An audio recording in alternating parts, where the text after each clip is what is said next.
Mr. Chancellor, I have the honor to present to you Nicky Newton-King, with the request that you confer on her the degree Doctor of Laws honoris causa. The decision by Council and Senate to award her this degree was taken on the grounds of the following considerations. Nicky Newton-King, the former Chief Executive Officer of the Johannesburg Stock Exchange, JSE, is a trailblazer who has made an enduring contribution to the fields of law and commerce in South Africa. Newton-King, who started her career as a commercial lawyer, was the first woman to run the JSE in its 125-year history. In a 23-year career at the JSE, she served in various executive roles, and then as the Deputy CEO for 8 years prior to her appointment as the CEO. She drove significant milestones, not least the demutualization and listing of the JSE and the acquisition of the SA Futures Exchange and the Bond Exchange of SA. She led the JSE through the successful implementation of major technology projects, which transformed the organization's trading and clearing service offerings and championed the importance of business being a socially responsible participant on matters critical to the national agenda. These initiatives contributed significantly to the JSE's positioning as a leading multi-asset class exchange. When the JSE announced her retirement, they noted that Newton-King leaves the JSE, and I quote, stronger, more diverse, more technologically advanced, commercially savvy, and client-focused. She has also made contributions to the wider legal and financial regulation sectors as a member of the Financial Markets Advisory Board, the Presidential Remuneration Commission, the King Task Group into Insider Trading, and as non-executive director of Straight Pty Limited. She was closely involved with writing the country's insider trading legislation and concluded several high-profile insider trading cases in the late 1990s. Newton-King, who is also passionate about education, is no stranger to Stellenbosch University. An alumna of the Faculty of Law, she has been a regular presenter on the Frederick van Zyl short course in Leadership in Law, which is offered in collaboration with the Faculty of Law and the well-established Juridical Society. Newton-King was selected as one of the World Economic Forum's 100 Global Leaders for Tomorrow and is also a recipient of the South African Businesswoman of the Year Award. Mr. Chancellor, I hereby request that you confer the degree Doctor of Laws honoris causa on Nicky Newton-King for her visionary leadership and contribution to the transformation and strengthening of the South African economy, for her dedication to the development and implementation of South African financial law and regulation, for her commitment to the development of a new generation of leaders, and for her remarkable achievements in the business sector.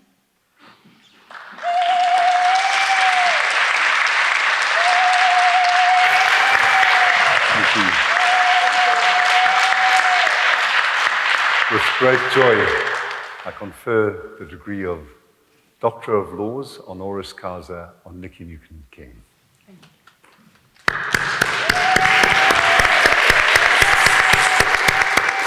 So I didn't put the phone down on the Vice-Chancellor, but I must say it was an enormous shock, so I get you, Marlene.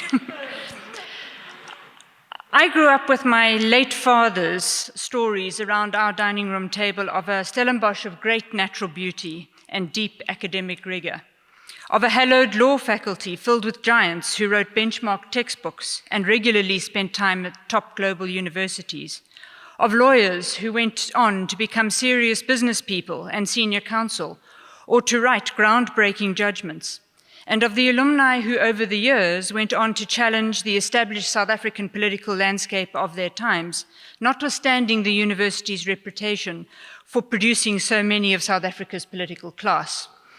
So to be honored today, to be the 6th woman only in a list of fewer than 30 people, to be recognized in this manner over 100 years, to be listed in the company of Professor Andreas van Wyk, to whom I owe an easy familiarity with corporate law, of Helen Suzman, of Judges Brandt, Cameron, Chaskelson, Lange, and O'Regan, of Professor Madonsela, to be able to accept this in front of my husband and my mother, who have played such important roles in enabling me to have done what I have done, and my 2 sons who sacrificed so much as my career progressed, is really deeply, deeply humbling. And I want to thank the university for that.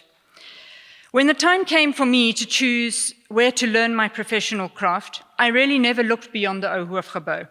It was 5 of the most stimulating years of my life, overlapping as it did with the dying days of apartheid, with the first elections fought seriously by independents, including in Stellenbosch and in the Helderberg, and with friends and professors venturing beyond our borders to meet the then still banned ANC.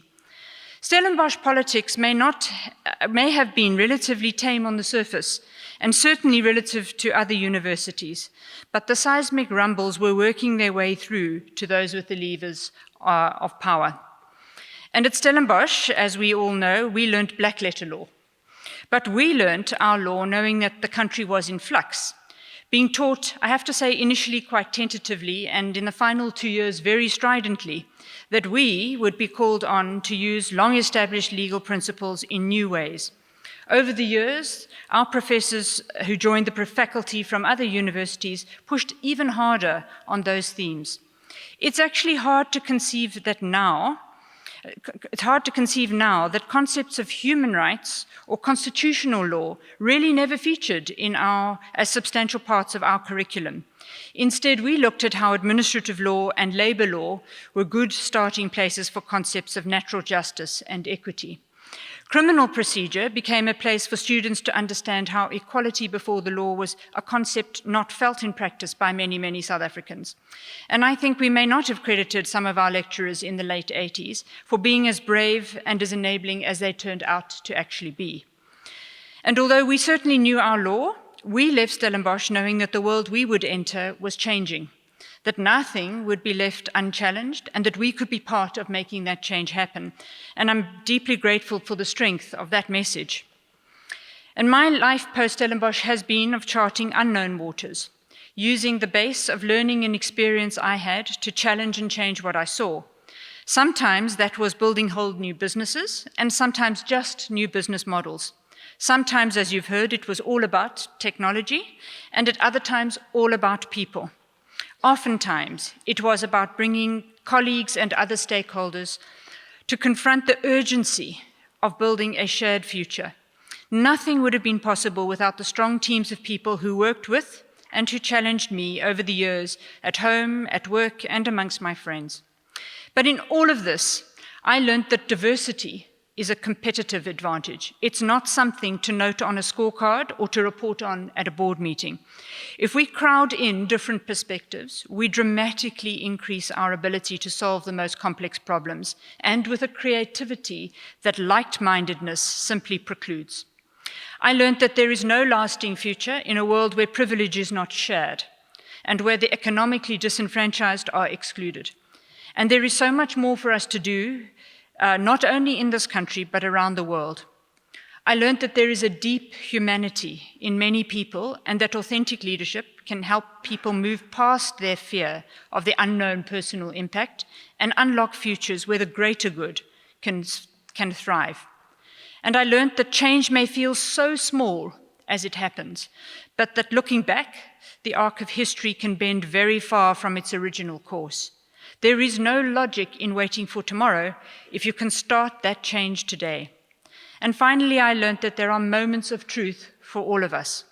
In a country as unequal as ours, leaders can and must make an enormous difference if they determine to lead in a more socially conscious and more inclusive manner. But so too for each of us as individuals. We can, and indeed we should, own the agency to stand for the changes we want to see, where we work, where we play, how we live our lives. And so as I end, I want to recognize how very far this university has come from the days when I had the privilege of walking its halls. I salute you, Chancellor, and you, Vice-Chancellor, and your deans and their teams for charting a course that has this university consciously playing its part in the creation of a country that is there for all its people. I thank you for this honor.